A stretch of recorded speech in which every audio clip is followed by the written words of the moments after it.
बिस्मिल्लाहिर्रहमानिर्रहीम। अस्सलामु अलैकुम। माहवारी के दौरान नहाना। माहवारी के दौरान गर्म पानी से नहाने से इस दौरान होने वाले दर्द में काफ़ी आराम मिलता है। नीम गर्म पानी से नहाया जाए तो उससे खून के बहाव में इजाफा होता है, जिसके नतीजे में असाबी खिंचाव और दौरान हैज़ पट्टों में नुमादार होने वाले खिंचाव में कमी वाक़ई होती है। और हीटिंग पैड बोतलों का इस्तेमाल। बहुत सी ख़वातीन माहवारी के दौरान पेट के दर्द से आराम हासिल करने के लिए हीटिंग पैड बोतलों का इस्तेमाल करती है, जिससे बिलाशुबा आराम मिलता है, लेकिन ज़्यादा देर तक इस्तेमाल दीगर मसाइल का बाइस भी बन सकता है।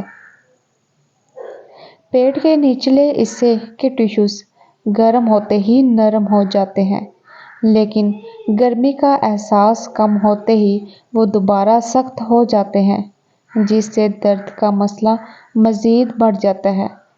माहवारी के दर्द को दूर करने के लिए ज़्यादा पानी पीने से माहवारी के दर्द से छुटकारा हासिल करने में मदद मिलती है। इन दिनों मामूल से ज़्यादा पानी पिएं। माहवारी में वज़न बढ़ना। माहवारी के दौरान अमूमन 2 से 3 किलो वज़न ज़्यादा होता है। ये जिस्म में मौजूद पानी का वज़न होता है, और माहवारी ख़त्म होने के बाद अज़ाफ़ी वज़न खुद ही ख़त्म हो जाता है।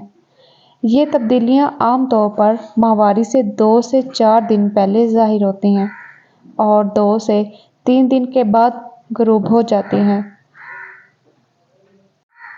जंक फूड में चीनी और नमक दोनों की मिक़दार ज़्यादा होती है और इसमें ग़िज़ाइयत की कमी होती है, जिसकी वजह से दर्द बढ़ जाता है। लिहाजा माहवारी के दिनों में जंक फूड से परहेज़ करें। माहवारी में चाय या कॉफ़ी का पीना जहाँ तक मुमकिन हो कॉफ़ी या चाय पीने से परहेज़ करें। दिन में 1 कप से ज़्यादा ना पिएं।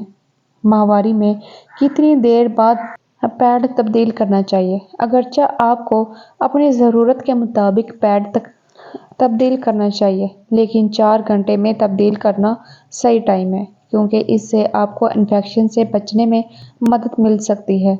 जब ख़वातीन में खून कम आता है तो वो ज़्यादा देर तक पहनती हैं, लेकिन पैड को ज़्यादा देर तक एक ही पैड इस्तेमाल न करें, क्योंकि ऐसा करना इन्फेक्शन की बड़ी वजह है।